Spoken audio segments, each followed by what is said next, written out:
ऋषि हमारे बार-बार मना करने पे भी आपका सिद्धांत बताने पर भी कि यहाँ केवल भगवत प्राप्ति का ही प्रश्न हो। कोई प्रश्न आते हैं कि मैं बीमार, इन्हीं में से 4-5 प्रश्न ऐसे हैं कि मैं बीमार हूँ, कृपा कीजिए, मेरा भविष्य कैसा हो, मेरी नौकरी लग जाए।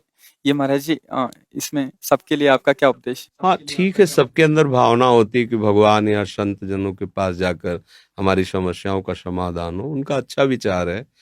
पर पहली बात तो हमारे में सामर्थ्य नहीं है ऐसी, हम अपने में सामर्थ्य नहीं देखते कि हम किसी की कामनाएं पूर्ण कर सकें, क्योंकि भगवद आश्रित है। प्रेम समुद्र करुणा निधान भगवान सबका मंगल करते हैं। उन्हीं के नाम का जप करो, उन्हीं के चरणों का आश्रय ले लो, तो तुम्हारी कोई भी कामना ऐसी नहीं है जो पूर्ण ना हो जाए। पर क्या है कि हम लोग पापाचरण नहीं छोड़ते। जैसे लोग कहते हैं ना कि भाई हमने देखा नाम जप करके 10-5 दिन या कुछ है, हमारी कामना पूर्ण नहीं हुई। नाम जप तो आप थोड़ा करें, इसके बाद जो पापाचरण कर रहे हैं, जो गलत किसी भी कामना की पूर्ति के लिए अगर राक्षसों ने भी अनुष्ठान किया तो आप पढ़ के देख लो। सब असत आचरणों का त्याग करके ऋषि मुनियों की तरह उन्होंने साधना की, मंत्र सिद्ध किया, फिर वो राक्षसी में उतर गए, पर साधना की है उन्होंने। अब किसी भी कामना की पूर्ति के लिए सेव संतरा दान करने से थोड़ी कामना की पूर्ति हो जाएगी। कि आप सोचो 10-5 हजार, लाखों में बेईमानी कर रहे हैं, 10-5 हजार बाबा जी को दे दे, सेव संतरा दे दे, वो हमारी कामना की पूर्ति कर दे, मेरी समझ के बाहर। इसलिए हम इन प्रश्नों के लिए कहते, बकाया सबके प्रश्नों का समाधान है निश्चित, यदि आप सही आचरण अपने कर लो। क्योंकि तुम्हारे दुख का कारण तुम्हारे बुरे आचरण है पुराने, और अभी तुम नए बुरे आचरण कर रहे हो, तो अब थोड़ा भी सुकृत करोगे तो बुरे आचरण फन काट करके खड़े हो जाएंगे तुम्हारे नाश के लिए, क्योंकि वो नष्ट नहीं होना चाहेंगे, तुम्हें दंड देंगे, तो तुम्हारे सुकृत से अश्रद्धा कर देंगे, संतों से अश्रद्धा कर देंगे, भजन में अरुचि पैदा कर देंगे, और वो फिर आक्रमण करेंगे। और वो जब तक अशुचि कर्म तुम्हारे हैं तब तक तुम्हें वो सुखी नहीं होने देंगे। अगर नौकरी भी लग गई है, फैक्ट्री भी चल रही है, तो ऐसी बाधा खड़े करेंगे, तो टेंशन मुक्त नहीं हो सकते। तब लगी कुशल न जीव को सपने मन विश्राम, जब लगी भजत न राम को शोक धाम तज काम।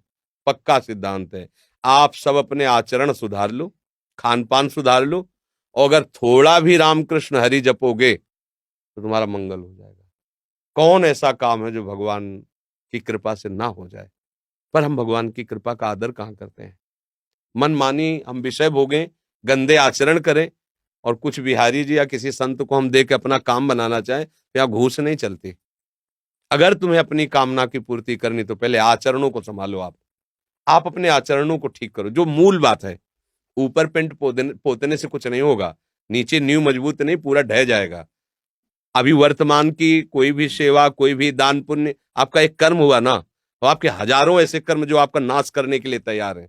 अब अगर आपको कोई बचा सकता है, तो जो उनको माफ कर सकता है वही बचा सकता है, वो केवल भगवान श्री हरि है। इसीलिए संतों की बात जल्दी समझ में नहीं आती। आप ये करो, ये दान करो, ये पुण्य करो, तुम्हारा काम हो जाएगा, तुम कर दो, नहीं होगा, करके देख लो। क्यों?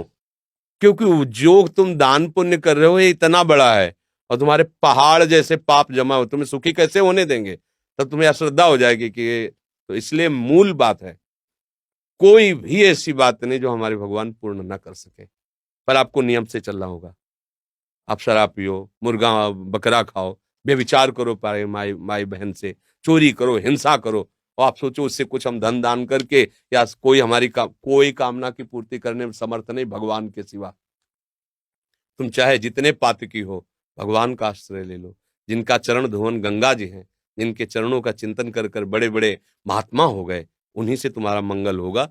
और कहीं मंगल हो जाए ऐसी हमारी भावना नहीं है। क्योंकि संत भगवान की ही यश का गान करते हैं, उन्हीं के नाम के प्रभाव से किसी में कुछ भी जो दिव्यता आती है वो उन्हीं से आती है। तो अगर आपको संतों के पास जाने का लाभ लेना है तो श्री हरि की शरण में हो जाओ, अंदर से बुरे आचरण बंद कर दो और नाम जप करो, जो चाहोगे प्राप्त हो जाएगा। पक्की बात है। अगर ये नहीं तो फिर बात है, नाम जप शुरू करोगे तो पहले नाम जप उनको मारेगा, उन कर्मों को जो तुमने पूर्व में किए हैं, तुम्हें दुख देने के लिए तैयार है वर्तमान में, उनको नष्ट करेगा। इसीलिए समय लगता है। अब आदमी सोचता है कि यार इतने दिन से माला जप रहा हूं, कोई लाभ तो मिला नहीं। वो लाभ हो रहा है, तुम्हारे दुखों का नाश हो रहा है, अशुभों का नाश हो रहा है। जिस दिन उनको मिटा दिया तो फिर जो आनंद मिलेगा वो जीवन कृतार्थ। एक एक चावल के लिए तरसते थे सुदामा जी, लेकिन धर्म भ्रष्ट नहीं हुए। घर में आते पत्नी कहती हम तुम तो भूखे रह सकते हैं, छोटे छोटे बच्चे। बोले हमारा धर्म है, हम अपने धर्म का पालन करते, 5 घरों में घूम आते, नहीं मिलता क्या करें। जैसे हरि रखे वैसे तुलसी दल और चरणामृत से। तो जैसी द्वारिकापुरी थी वैसे ठाकुर ने खड़ी कर दी सुदामापुरी। थोड़ा इंतजार करें, धर्म से चले। पर हम तो धर्म से कहाँ चलते हैं। अगर हमको लगा कि 2 लाख का हमें फायदा मिल जाएगा झूठ बोलने से या इसकी हिंसा करने से, हम चूकते नहीं हैं। अपने स्वाद के लिए बेचारे निर्बल पशुओं की हत्या कर दें। अब चाहो सुख, कैसे हो सकता है। करो कुकर्म, पापाचरण करो, मनमानी आचरण करो, इसके बाद सुख चाहो, ऐसा कैसे हो सकता है। बो बम्बूल और सोचो कि हमें आमरस मिल जाए, कैसे मिल जाएगा आमरस। तुमने बम्बूल बोया तो वही काटना पड़ेगा। अब वो नाटक में फंसे हुए हमारी वृत्तियां हैं, तो हमको कोई नाटक बड़ा, मतलब कैसे तुम्हें बताएं, बिल्कुल उसको परिचय नहीं भगवान का। और जाते हैं लोग, हमारा दुख दूर कैसे हो। बोले तुम्हें एकांतिक बात, तुम्हें बलि देनी पड़ेगी, तुम्हें ये करना पड़ेगा। अरे यार कैसे कैसे पागल बना रहे हो। किसी की हत्या करके, किसी की हिंसा करके, किसी से व्यभिचार करके किसी का मंगल होने वाला है, खुद पता नहीं उसको मंगल किसे कहते हैं। एकमात्र अगर मंगल है तो भगवान के भजन में। किसी का आशीर्वाद तुम्हें नहीं बचा सकता, हमारी बात पक्की मान लो। तुम्हारा आचरण ही तुम्हें बचाएगा, ये बार बार हम तुम्हें कह रहे हैं। अगर तुम गलत करते हो तो तुम्हें कोई नहीं बचा सकता, और अगर तुम सही से चलते हो तो तुम्हें कोई नहीं मिटा सकता, कोई गिरा नहीं सकता, क्योंकि भगवान वहीं देख रहे हैं जहां आप हो। आजकल हमारे लोगों की क्या बुद्धि है, हम तो खूब भोग भोगे मनमानी, और ये साधु महात्मा जो भजन करते हैं ना, इनको कुछ दे देंगे बेचारे, वो भजन करके हमारा सबको सुधारते रहेंगे। ऐसा कभी हुआ है, कभी हो सकता है, नहीं हो सकता। अगर ऐसा कहीं है, वो नहीं है, जो होना चाहिए वो नहीं है। एक ही बात है, आप अपने को सुधार लीजिए, आप अपने आचरण पवित्र कीजिए और नाम जप कीजिए, सब ठीक हो जाएगा। समय लगेगा, पर जब दीपक की तरह जलोगे, कुल परंपरा तक चलते रहोगे, और एकदम हाइलोजन की तरफ फ्यूज हो जाओगे। अधर्म क्या करता है, हाइलोजन की तरह, अरे फटाफट गाड़ी आई, फटाफट रुपया पैसा और सब, और फिर क्या हुआ, पूरा परिवार गाड़ी चटनी बन गया। अरे बोले हो गए, यह अधर्म है। ऐसे ऊपर ले जाएगा तो आपको लगेगा बहुत ऊंचाई पे नहीं, ऊपर से छत से फेंके जाओगे तो ऊंचाई से। और धर्म से चल रहा है ना, हो सकता है कि उसको घी लगाने को ना मिले रोटी में, लेकिन उसके बच्चे स्वस्थ होंगे, उसका परिवार शांत होगा, आनंद होगा, धीरे धीरे वो बढ़ेगा। भजन कर रहा है, सत्य से चल रहा है, आज दुखी है, एक दिन वो सुखी हो जाएगा। अधर्म से चल रहा है, पापाचरण कर रहा है, आज वो बढ़िया बढ़िया तुम्हें दिखाई दे रहा है, एक दिन मिट्टी में मिल जाएगा। अब ये बातें तो चुभने वाली हैं, तो ये बातें सबको पसंद नहीं आती हैं। कितना नाटक है, तुम करो पाप और तुम्हारे को सुख मिल जाए, कैसे हो सकता है भाई, कैसे हो सकता है। बस हम कुछ दे देंगे, अगर साधु तुमसे लेने के लिए चाह कर रहा है तो तुमसे ज्यादा गिरा हुआ तो वही बात है ना। तुम उसके दाता हुए, वो तुम्हारा भिखारी हुआ। केवल आचार्यों ने रोटी मांगने का आदेश किया, विरक्त भाव से रोटी मांगकर पेट भर सकते हैं। ऐसे प्रभु की प्रेरणा से वो यही वही रखेगा जिसकी प्रभु प्रेरणा कर रहे हैं, अन्यथा या नहीं। तुम्हारी ताकत नहीं कि तुम निकाल के रख सको। प्रभु अगर रख दिया है और प्रभु की प्रेरणा नहीं हुई है, तो शाम तक उसको नष्ट कर दिया जाएगा, शाम तक उसे बिल्कुल नष्ट कर दिया जाएगा। कई बार हमने देखा प्रभु की लीला, या ऐसा ऐसा ऐसा विधा फेंको, दो तुरंत फेंको, यमुना जी में जाकर तुरंत फेंको, हटाओ इसको, तुरंत यहां से हटाओ। भगवान के आश्रित होने पर ही काम बनेगा, पापाचरण करके ठगा नहीं जा सकता संत महात्माओं को, जो भगवत मार्ग के पथिक हैं। और अगर उनको ये है कि आपसे कुछ लेके, तो उनके पास है ही नहीं, कुछ क्या देंगे आपको। कभी भ्रमित मत हो, किसी के आशीर्वाद की इच्छा मत करो। ये बात तुम्हें अच्छी नहीं लगेगी, पर हम बता रहे हैं, अगर आप सच्चे आचरण से चलोगे, नाम जप करोगे, सबकी कृपा आपके ऊपर होगी, आशीर्वाद मांगने की जरूरत नहीं। जहां पर कृपा राम की हुई, ता पर कृपा करे सब कोई। अब तुम करो गंदे आचरण, मनमानी, धर्म विरुद्ध आचरण, और कोई तुम्हें बचा ले, बिल्कुल नहीं। संतों का उपहास किया, पेट में कढ़ाई बांध करके, द्वारिकापुरी में उन्हीं के परिवार में भगवान के शाप दिया, तुम्हारे कुल का नाश कर। भगवान ने बिल्कुल नहीं मिटाया, किया है उपहास तो भोगो। भगवान है, वो ऐसे जरा में 1 सेकंड में सब मिटा सकते थे। टांग पे टांग चढ़ाए, आराम से देखते रहे, सब मार मार जाओ। जब वो अपने परिवार के आचरण का जब फल आया तो नहीं बचाया, तो तुम्हें कैसे बचा लेंगे। तुम आचरण सही करो, तब तुम किसी से आशीर्वाद की जरूरत नहीं है। ये जो है ना, आज बाबा जी ने आशीर्वाद दे दिया हमारा, हाँ ये आशीर्वाद मान लो, हमारी बात मान लो, हरि के चरणारविंद का आश्रय ले लो। प्रणत कामदम पद्मजार्चितम धरणि मंडनम ध्येयमापदि।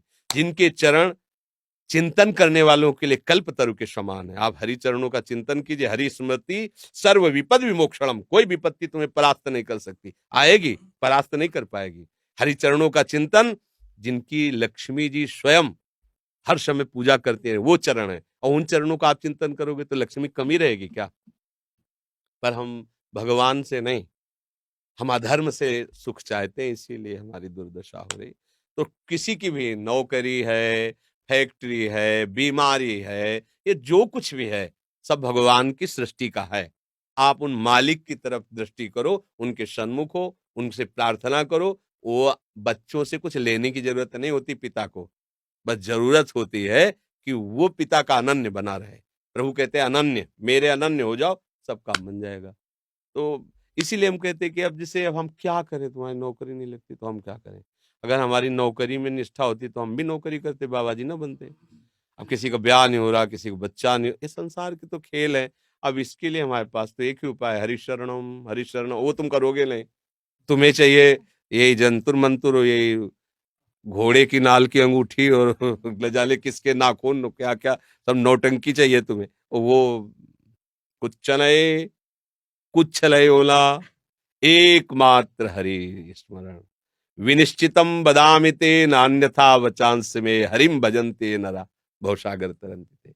हरि भजे सब बढ़िया, हरि न भजे कुछ तुम्हें कोई नहीं बचा पाएगा। संकट तुम्हें, पाप तुम्हें नष्ट कर देंगे। इसलिए भगवान सर्वसमर्थ है। हमारी प्रार्थना मानो, मन लगे ना लगे। दवाई जैसे हमारा स्वाद बिगाड़ देती है, हमें अच्छा नहीं लगता, पर हम दवा खाते हैं रोग निवृत्ति के लिए। ऐसे ही तुम्हारा मन लगे ना लगे, आप बोलो राधा राधा, बोलो हरि हरि, बोलो, आपका मंगल हो जाएगा। ये आपको बचा लेगा, ये नाम आपको मंगल कर देगा। अब नाम न जप करो तो कैसे? फिर और कोई उपाय नहीं। हम तो राधा वल्लभ श्री हरिवंश जपते हैं, राधा राधा राधा वल्लभ श्री हरिवंश।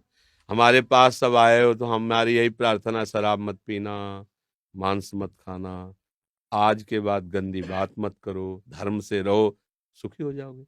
थोड़ा पीछे के कर्म आके दुख देने की बात करेंगे, भगवान की शरण में बचा लेंगे।